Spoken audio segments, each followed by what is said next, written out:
আমাদের প্রাণপ্রিয় ভাবি শুধু আপনাদের সাথে দেখা করার জন্য, এই যে মহিলাদের সাথে দেখা করার জন্য উনি ঢাকা থেকে আসছে, অনেক কষ্ট করে উনি হাটে ঢুকি, তারপর আপনার সাথে আসছে দেখা করার জন্য। শোনেন, খুব সংক্ষেপে বলি, বর্তমানে আমাদের আগামী 12 ফেব্রুয়ারি যে নির্বাচন, এই নির্বাচনের জন্য বাংলাদেশ জাতীয়তাবাদী দল বিএনপি এই সুষ্ঠু একটা ভোট, গণতান্ত্রিক অধিকার, আপনার ভোট আপনি দেওয়ার জন্য বিএনপি গত 17টা বছর জান প্রাণ দিয়ে আন্দোলন করেছে। এই আন্দোলনের মাধ্যমে বিএনপি আমাদের অনেক নেতা কর্মী গুম হয়েছে, খুন হয়েছে, জেলে আছে। আমরা 17 বছর বাড়ি থাকতে পারি নাই, আমাদের অনেক মামলা। আমাদের এই অধিকার আদায়ের জন্য আমরা যে ত্যাগ করেছি, আমাদের যে বিএনপি ত্যাগটা ছিল, সে ত্যাগের ফল হচ্ছে আগামী 12 তারিখে আপনাদের নিজ হাতে ভোটটা দেওয়া। এমনি একটা অবস্থায় আপনাদের কাছে বিভিন্ন রকমের বিভ্রান্তি ছড়াচ্ছে, কুফরি নিয়ে আসছে, যে অনেক দল বলে যে আমাদেরকে ভোট দিলে আপনারা জান্নাত পাবেন। জান্নাতের মালিক একমাত্র আল্লাহ। যদি কেউ বলে আমার সাথে থাকলে জান্নাত পাবেন, কোন রাষ্ট্র বলে, কোন দেশ বলে, তাহলে সে আল্লাহর সাথে হাত ধরলে কুফরি হয়ে যাবে। আপনারা বর্তমান যুগে আপনাদের কাছে আপনারা ইউটিউবে চালাতে দেখবেন জান্নাতের মালিককে, এই কথাটা বলাটা একদম কুফরি, নাউযুবিল্লাহ বলতে হবে।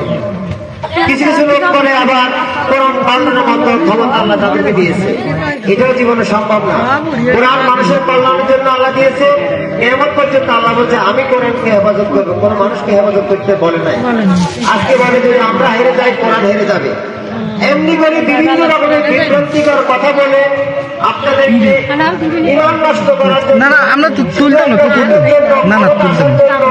তারা এমন কিছু কাজ করতেছে, যে কাজগুলো আমরা মুসলমান হিসেবে এটা আমাদের বুঝে উঠি। আজকে আমরা এখানে দাঁড়িয়েছি, আমার যে কথাগুলো বলতেছি, আমি একজন ইমানদার মানুষ হিসাবে আমি দাবি করি, আমি সেহেতু আমার এলাকা যদি কেউ ফেতনা ছড়াইতে চায়, আমি একজন মুসলমান হিসাবে আমার আশপাশের লোককে বোঝানো উচিত যে ফেতনা আপনি যাবেন না, এই ফেতনা গেলে আপনি কুফরিতে পড়বেন। এটা আমি মুসলমান হিসাবে দাবি, আমার দায়িত্ব, সেই হিসেবে কথাগুলো বলছি। আমাদের ভোটের জন্য কিন্তু বলি নাই, আমার যে কথাগুলো, আমার যতটুকু আল্লাহ ইসলামিক জ্ঞান দিচ্ছে সেখান থেকে আমি বলছি। আমি যদি মিথ্যা বলে থেকে ভোটের জন্য, তাহলে কেমন দিন আল্লাহ আমার বিচার করবে। তাহলে ক্লিয়ার রাখতে হবে, আমি এত বড় কথা বলছি, অর্থাৎ এগুলো সব ফেতনার জগৎ। এই ফেতনা দিয়ে আপনাদেরকে নষ্ট করতেছে ভোটের জন্য, আপনারা ভোট এখানে পা দিবেন না।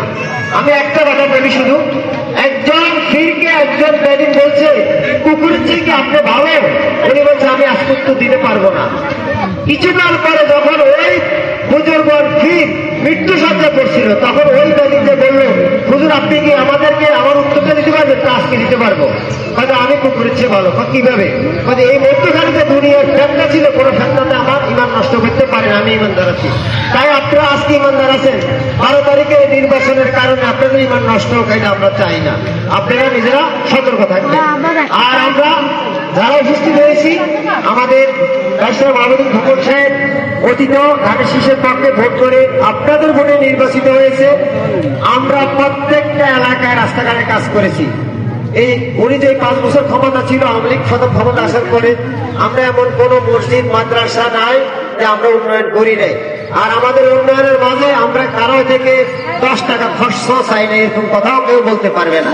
তাই আগামী দিন আপনাদের উন্নয়নের জন্য, দেশের শান্তির জন্য আমরা আবারও আগামী ফেব্রুয়ারি মাসে 12 তারিখে যে নির্বাচন, এই নির্বাচনে ধানের শীষের পক্ষে ভোট চাওয়ার জন্য ভাবি আসছে, আপনাদের সাথে যেটা কথা বলবেন একটু কষ্ট করে আপনারা কথাগুলো শুনবেন।